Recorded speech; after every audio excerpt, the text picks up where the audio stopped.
Monster Hunter World is full of beasts that would make any zoologist yelp out in unbridled joy, although they'd be less happy when they find out that it's all about killing those aforementioned monsters, which, in theory, is just a case of hitting it until it dies while avoiding being hit yourself, obviously.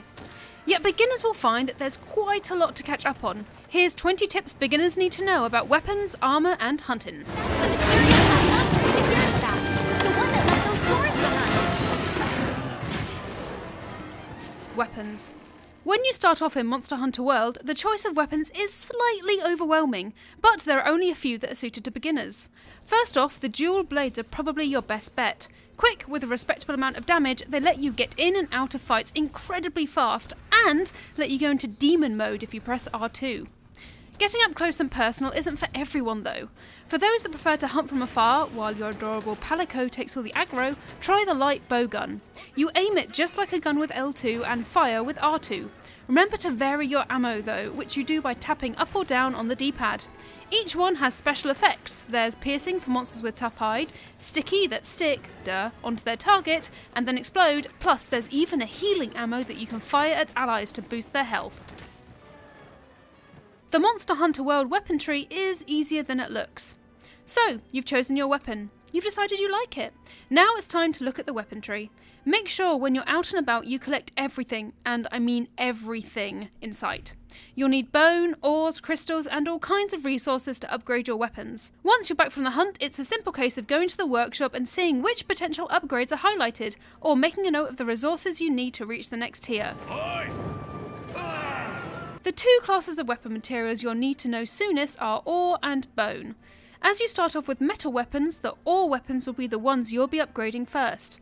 You can upgrade these by mining the outcroppings of blue ore that you'll see on your travels. It's only after you've hunted your first great jagras and harvested its bones that you'll be able to craft bone weapons and access that part of the upgrade tree. The bigger monsters you fight, the more types of bone weapons you'll be able to craft, which will do more damage so you can fight bigger monsters, which will give you more bones to craft better weapons. You get the idea. Which armour is best for beginners? When you first create your character, you'll have to choose between leather or chainmail armour. Rather than being traditionally light and heavy armours, they're actually defined by the type of elemental resistance they offer. Leather will reduce the amount of damage you take from fire, and chainmail will do the same from water. If you're having trouble beating a specific monster, it's also worth checking that the armour you're wearing isn't susceptible to its type of elemental damage. You'll want to upgrade any armour you have when you have the chance, as you'll hang on to them for a while.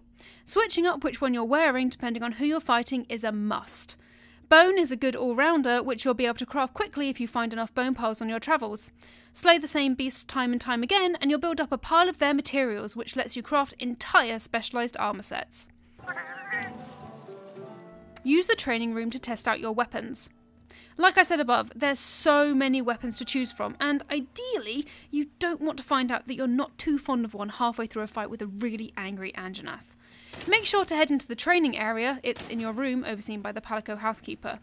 There you can practice with your weapon of choice, using it to attack the central wooden tower and the various barrels to decide whether it's for you. Master those combat controls. Helpfully, you don't explicitly get told which buttons to smash during combat. Was the sarcasm heavy enough there? So, R2 is generally your special attack for whichever weapon you're wielding. You'll want to hold down R2 and simultaneously press X, circle or triangle to perform those special attacks. When you're just fighting normally, you should stick to circle, your strong attack, and triangle, your standard attack, and make sure to mix up the order in which you press the buttons to execute hard-hitting combos.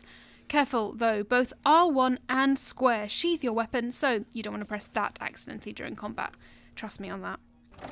Join a squad to adventure with friends. Working out exactly how to play online with friends in Monster Hunter World isn't exactly straightforward, but starting a squad for you and your pals makes it a ton easier. You can set one up by going to the squad manager in the gathering hub and then just invite your friends to join. You can then jump straight into a squad session search from the title menu, meaning you're guaranteed to only play with members of your squad, making it easy to see who needs an extra hunter or two from the quest board itself without having to faff around in menus. You can be a member of up to 8 squads, which can hold up to 50 members, meaning you can swap between different player groups easily as well. Save, save, save. Monster Hunter World doesn't have the autosave feature us gamers are typically used to. If you don't manually save before exiting an online multiplayer session or entering a different one, you'll lose all the gear and weapons you've crafted, which can be somewhat annoying, an understatement.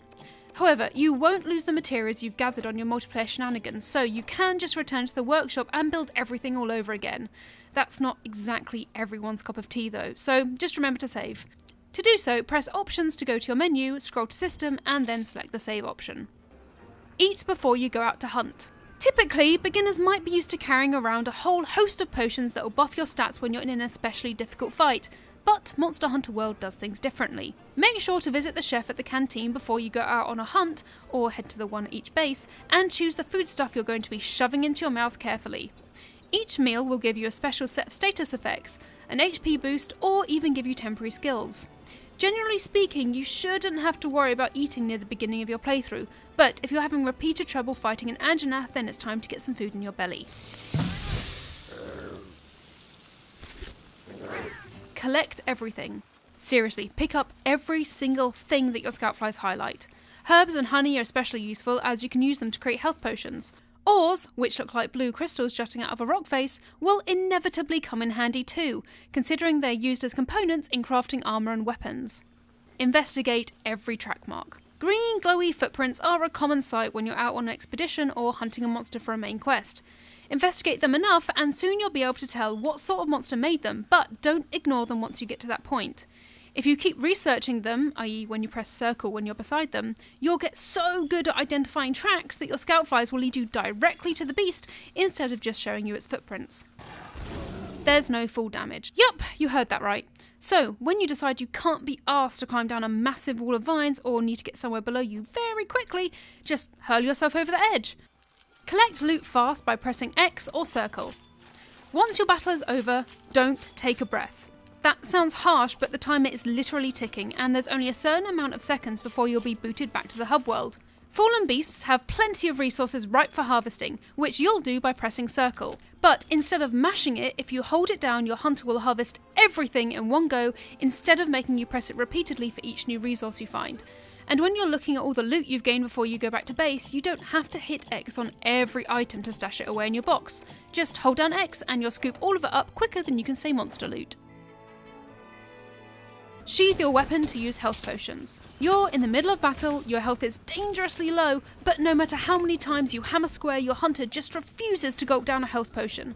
That's probably because your weapons aren't sheathed. Hunters aren't particularly good at multitasking, so you'll have to press R1 to sheathe your weapon before you can heal up. Sharpen your blade. Midway through a duel to the death with some sort of monster, and you'll probably begin to notice that you're not doing as much damage as you were before. Cast your eyes up to the sword in the top left-hand corner. If the yellow bar is low, then your weapon of choice is blunt, so its damage will be akin to hitting an enemy with a rolling pin. To fix this, first make sure that you're out of range of your enemy, press L1, then on the radial menu select the option which looks like a yellow sword and a rectangle with a small plus above them. That's a whetstone, and using it on your weapon will sharpen it again and restore the amount of damage it does to max. If you're using a ranged weapon, the good news is that you don't have to sharpen it. You do have to reload though. Don't be afraid to send out an SOS flare. When your health is low and you're getting pummeled, there is absolutely no shame in sending out an SOS flare.